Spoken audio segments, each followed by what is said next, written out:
morning, everyone. It's a pleasure to be here to talk about flexible workplace. And this was a very successful program at Medtronic up in Santa Rosa. I worked at Medtronic for 9 years there, and as Ed said, I led that program, that initiative. And what I'm happy to talk to you about is what a success story it was. And I have a riddle for you. When you bring HR people together, real estate people together, IT people together, and facilities people together, what happens? Anyone? What happens? What happens is you get better productivity, higher morale, you get savings for the environment, less carbon emissions, and you get more confidence in having an engaged workforce and being able to retain and keep your best employees. And we did that through a series of things, including flexible workplace. And I'm going to talk to you a little bit about this program. And what I'm going to share with you is what our vision is, what our work styles are. That's very important to understand. The results that we had, and we had fantastic results. We met all of our results on productivity, generating cash flow for this. Really, really great results. The key learnings. And what's important about the key learnings is that this is very easily adaptable. And I'm very confident that other companies who will take this approach can get the same very good results that we had. Does everybody know Medtronic? Ed talked about it for a little bit. It's a $16 billion medical device company. In Santa Rosa, we do angioplasty products, coronary stents, stent grafts for the aorta for people that are about to have an aneurysm. Also, it's known for pacemakers, internal cardiac defibrillators. With an audience like that, there's usually a dozen folks that know about Medtronic or really know someone that has a Medtronic product inside of them. And I like to do this, just a show of hands, if anyone knows someone that has a Medtronic product. There's several. This is about it. Well, that's fantastic. Medtronic has a mission about contributing to human welfare through alleviating pain, restoring health, and prolonging life. They have a very dedicated workforce. Our vision, back to flexible workplace, our vision for flexible workplace was very simple. Align space and technology with when and how employees and teams work. It wasn't about being in the office every day, coming in first, staying in the longest amount of time. It was about being productive, about building good relationships, and getting rid of wasted time and space. And I'll show you how we went about doing that. We had 4 main strategies for this. The first thing was to redesign the workplace, the work environment. And our real estate team was great with that. Also, a company we used there was DEGW, who are based here in San Francisco. Fantastic work. And so we redesigned this workspace for our work styles. The other thing that we did was really embrace social networking technology. And for Medtronic, that was a big step for us. And I'll tell you about the steps we did to do that. This is an HR crowd. You're going to be excited with number 3. It was all about change management. And I tell people we did change management on steroids. I tell you, we were hot with that, and it was a lot of fun. The 4th thing is something Ed talked about, which is the operating norms. We did a lot on what are the rules that we're going to follow, the behavior norms as teams, which may have people in the office, at home, or on the road flying around on United Airlines, what were going to be our operating norms, and how do we socialize with each other. That was a big thing to keep in mind. Work styles. These are work styles and percentages of work styles, not counting the sales force. The sales force are really home office workers. That was the big secret to this. We already done it. We did it with the sales force.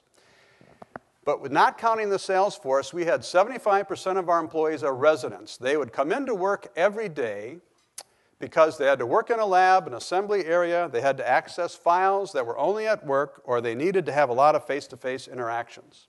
10% of the workforce were mobile workers. They needed great technologies, and they needed a place to touch down when they were in the office or where they were in the office, and also where to store their stuff. They were people like facilities people, HR generalists.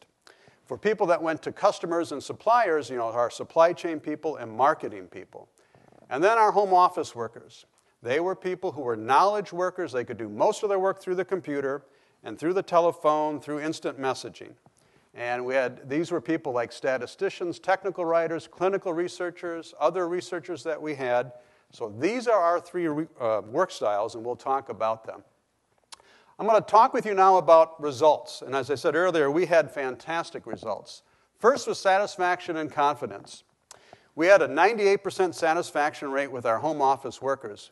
For the 2% that weren't satisfied, it had to deal with setting up the home office technology. But we got them through that. 20% of management, our management felt 20% more confident that they could retain and keep their best people and that they developed better relationships with their workforce.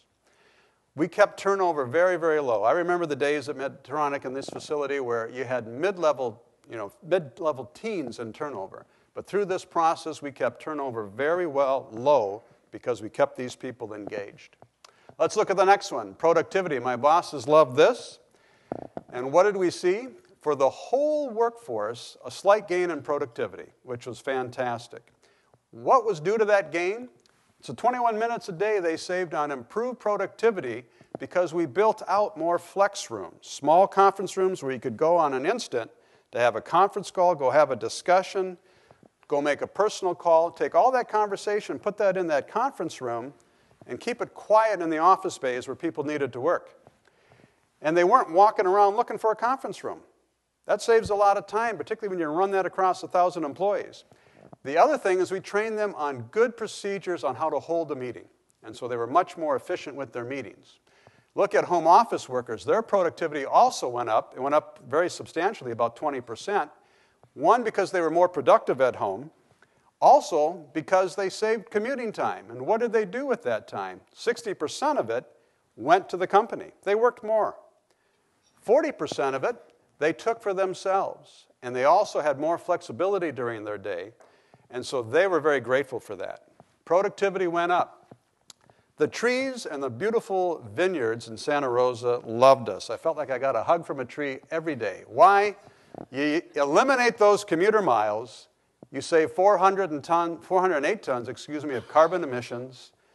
Our sustainability people told us, it's 15 acres of the rainforest in Brazil we're saving every year. I said, I'm cool with that. That's fantastic. We actually won an award for this. Another result, we told our executive leaders we would put money back in the piggy bank for them, that they could invest in R&D or whatever they chose. So we actually moved out of a whole building due to this effort, saved a lot of facility space, $1.2 million in recurring cost savings every year. It actually would have been a little higher than that, but we did invest in carpets and office equipment and furniture.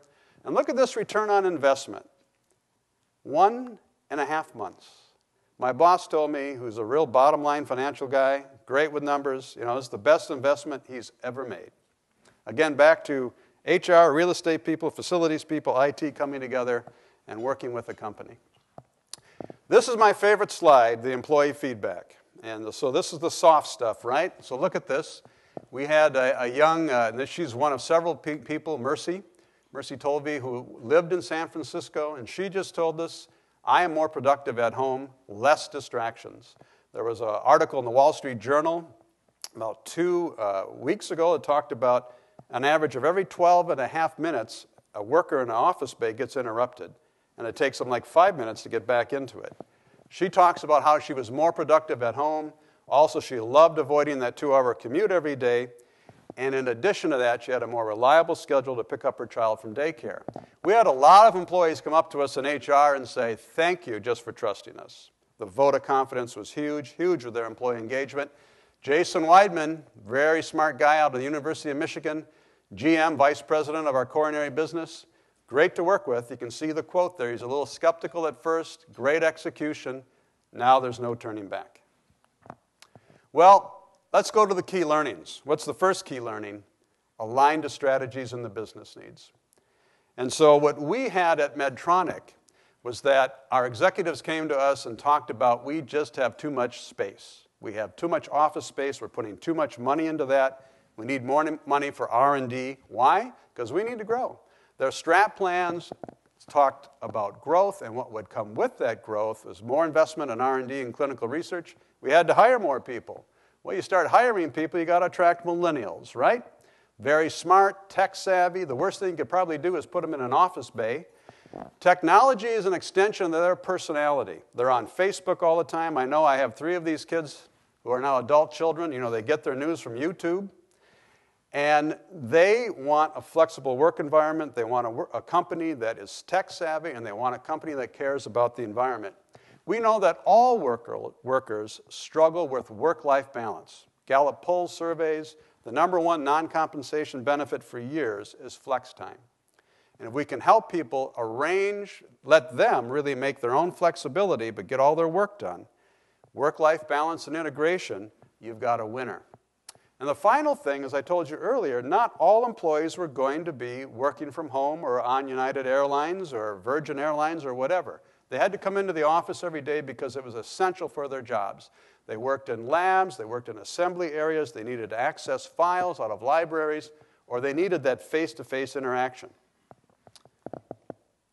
The other key learning, we waste a lot of space. Based on a time study we did, and based on surveys, we found that the average cube or office was occupied only 37% of the time. That's a terrible return on investment. 14% of the time, there were signs of life. There was a light on, there was a sweater that was hanging over a chair, but nobody's in there. And so for the rest of the time, that thing's standing empty. A waste of space. Can we change the model and think about how to do this more productively? And you bet we can. And this, again, where our real estate team, working with DEGW, came up with a great solution for us. And what it was to reduce the assigned workspaces and give the workforce what they said they wanted. We took from the me, gave to the we. And so for home office workers, for mobile workers, they no longer had assigned cubes. They had touchdown spaces. And everybody, including them, had more flex rooms where they could go for these impromptu meetings, more conference rooms, by the way, with Polycom technology in there for video conferencing. And we changed the workplace so everybody got access to a window, not just the executives, created a whole new work environment, and it became much more productive. The other thing that we did, as I told you earlier, change management on steroids. John Cotter's model from Harvard. You know, we went through that with our executives, and we started first with visioning with our executives. What this new model would look like, the three work styles, how we'd work with them on this. We gave them a project plan, a cost, a predicted ROI. We gave them a vote. Should we go ahead or not? They said go ahead with it. What we did, again, with that strategic team that we had, we reached out to people that we knew were supporters of it in the organization and got those early adapters. We then went out to the whole workforce, and we told them what the model is, what our vision was about how we were going to change the work environment, the three work styles, about how some people would come into the office, and we let them ask questions. We blogged on that. We answered the blogs within 24 hours. They asked great questions. This was a lot of fun. I'm not going to cover all that stuff in the middle. That's the great data analysis that was done. But what we did is that we came back to each functional department and said, here's a plan. How do you like it? The plan for how we're going to reshape the workforce, how we're going to work with who's going to be a home office worker. By the way, we didn't force anybody, so they had the opportunity to do home office work. Who would be a home office worker, mobile worker, who would be a resident? Asked them if they wanted any changes and worked through that with them. Finalized it in a plan, and then, back to steroids. We trained the whole workforce. We went back and talked to management about operating norms, talked to employees about operating norms, shared with management the employees' concerns, particularly the home office workers from their sensing session, and vice versa. A lot of training. And then we did the build-out and the move-ins. Part of this, like any good change effort, is to understand what are the objections. So we had sensing sessions with management on this. And here's what they said with us. How do I know they're working? How do we communicate with each other? How do we adjust for changing priorities? You don't stick with the same goals coming out of your annual plan, right? Business is very dynamic. Well, we pulled them all in together and we said to them, use the technology. Use the computer. You can see who's working or not working, who's in a meeting.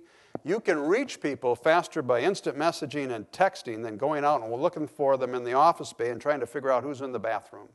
Use the technology. It works. The other thing we told them is set expectations. And we taught them how with the operating norms. When they had to be accessible for each other, what meetings would be face-to-face, how they'd socialize. What were the employees' concerns? particularly the home office workers, they were concerned about would their careers be derailed? Would people tell jokes that they're at home in their jammies until noon? And we told them, no, we're very serious about this. And we went back with management and told them some meetings have to be face-to-face. Meetings about goals, performance appraisals, meetings where you have to get together and go through a lot of data and make great decisions, and also career development discussions. And we had them all do engagement interviews with their employees to get to know them and their careers. The other thing they told us, I'll never forget an employee who said, I don't want to work from home, Victor, if it means that it takes me 10 minutes to open up a file on a shared server. So what are you going to do about broadband, our servers? Our IT department was great. They did a lot of upgrades for us in the Santa Rosa area. It was fantastic. So we saw these objections and we addressed them. And the other thing we had each impacted team do, whether they were a program team, an R&D program team, or an intact team, is to go through their operating norms. How would they be accessible to each other? We gave advice. If you get a text message, respond within an hour unless you're in a meeting. If you get an email, do all of them, and they get tons of them, do all of them by the end of the day. We gave advice to employees, text or email your supervisor 7:30 in the morning, hey, John or Susie, I'm starting. I'm working on this project today. How did your kid do in the soccer game last night? Managers, text them back. You can have those conversations through technology that you'd have face-to-face. Team behavior norms, no jokes about people in pajamas. We did all the other behavior norms you can imagine. Worked with managers about SMART goals. If you're going to do this, all the research shows you have to be rather purposeful. What are the goals? What does excellence look like? What type of reports do you need? And check up on people. Do great performance management. And socializing. It's very important to keep our employees, the employees that we had when I worked there, that we had at Medtronic, aligned to that wonderful corporate mission and aligned to the goals of the organization. And so we made sure that they came into the office for socializing, face-to-face meetings, all-employee meetings, things to celebrate, keep people engaged with the culture. So we had each impacted team go through these operating norms. So again, we had a very simple vision: align space and technology to when and how employees and teams needed to work. For us, that was redesigning the workplace for those styles of work, exploiting social networking technology, encouraging people to use it, change management and training on steroids, really embracing it. It works, really embracing it with our executives. And again, telling management, you lead, baby. Get out there and lead. Set expectations, set operating norms, build relationships with your employees. And I'll tell you something, this is very adaptable. This can be repeated. Thank you.